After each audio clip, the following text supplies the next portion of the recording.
फीसदी गलत है। और ये सीओ साहब को हो सकता है मुख्यमंत्री जी ने अपनी पावर डेलीगेट कर दी हो, या देश के किसी और बड़े नेता ने पावर डेलीगेट कर दी हो। कोई भी पुलिस का अधिकारी पुलिस मैनुअल के हिसाब से राजनीतिक बयानबाजी नहीं कर सकता है, लेकिन चूंकि इनको लाइसेंस मिला हुआ है, संभल के लोगों के साथ जो किया था वो इन्होंने किया था, आज भी इसी तरह के बयानबाजी कर रहे हैं। ये आदरणीय राष्ट्रीय अध्यक्ष जी के आह्वान पर, निर्देश पर पूरे उत्तर प्रदेश में पीडीए पंचायतें आहूत की जा रही हैं।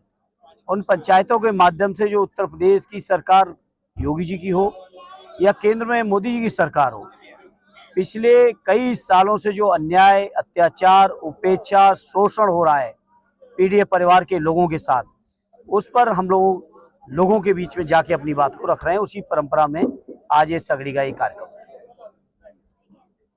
सर, यहाँ की सबसे बड़ी समस्या रही है देवारा अंचल की, जो बार-बार ये समस्या उठती रही है, बाढ़ से हमेशा लोग परेशान रहते हैं।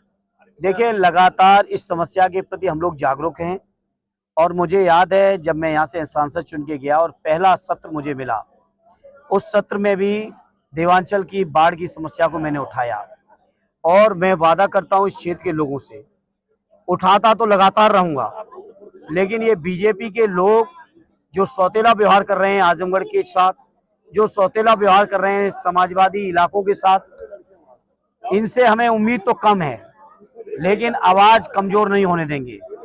और जब उत्तर प्रदेश के अंदर आदरणीय अखिलेश यादव जी के हाथों में कमान होगी तो इस समस्या का स्थायी समाधान करेंगे, ये मैं सभी क्षेत्रवासियों से वादा करता हूँ। सर, एक अलग के सवाल है, सीओ संभल है अनुज चौधरी, दिवाली में उन्होंने एक बयान दिया कि साल में 52 जुम्मा पड़ता है और होली एक बार, ऐसे में जिनको रंग पसंद ना हो घर से ना निकले। आपकी क्या राय है, क्या इस तरीके का बयान देना उचित है? नहीं, 100% गलत है।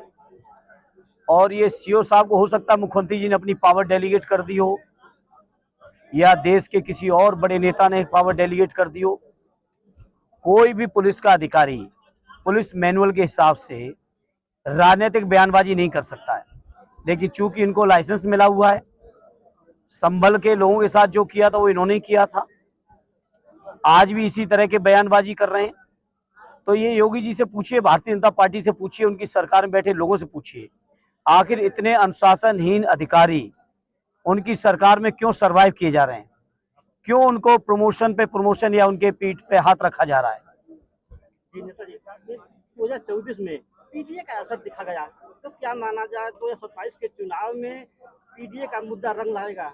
देखिए, पीडीए के लोगों ने महसूस किया है, आदरणीय डॉक्टर साहब ने डेटा पेश किया इलाहाबाद यूनिवर्सिटी का, संग्राम जी ने कई बातें कही, मैंने लोकसभा में कई बार बहुत सारी चीजों को देखा है, महसूस किया है। लगातार जब से मोदी जी की दिल्ली में सरकार है और योगी जी की यहाँ पर सरकार है, दोनों सरकारें पीडीए के लोगों के हक मारने में लगे हुए हैं। बाबा साहब के संविधान की धज्जियां उड़ा रहे हैं लोग। संविधान में जो बातें कही गई उन बातों को सरकार मानने को तैयार नहीं है। तो पीडीए के लोगों ने रास्ता अपना चुन लिया है। आदरणीय अखिलेश यादव जी के नेतृत्व में उनके पास शानदार लीडरशिप है, और पीडीए परिवार एक होके, अभी तो पीडीए के लोगों ने अंगड़ाई ली थी 24 के चुनाव में, अभी तो पूरी तरह एक भी नहीं हो पाए। अब जब पीडीए का परिवार एक होगा, फिर देखिएगा उत्तर प्रदेश और देश की राजनीति कैसी होगी। अभी तो अंगड़ाई ली है। बलिया में ओपी राजभर के कार्यकर्ता को पुलिस द्वारा पिटाई की गई है, तो उसमें हम क्या कर सकते हैं, वो तो खुद ही मंत्री है, क्या पता मंत्री जी ने पिटवा दिया हो, वो ऐसे ही मंत्री जी हैं, वो खुद भी पिटवा सकते हैं अपने कार्यकर्ताओं को। मंत्री के बेटे का बयान आया है कि पीले गमछे से समाजवादियों को जलन है। समाजवादियों को किस बात की जलन है? समाजवादियों ने यहीं पे बॉर्डर पे बैठे, हम लोग सगड़ी मऊ के बॉर्डर पर, जो लोग ये बातें कह रहे हैं, मऊ की जनता ने बता दिया है कि उनकी क्षमता क्या है। तो ये जो हैं गठबंधन के लोग, उनके चाहे मिर्जापुर वाले हों, चाहे गाजीपुर वाले हों, मऊ वाले हों, ये अपने कार्यकर्ताओं का सम्मान नहीं बचा पा रहे हैं।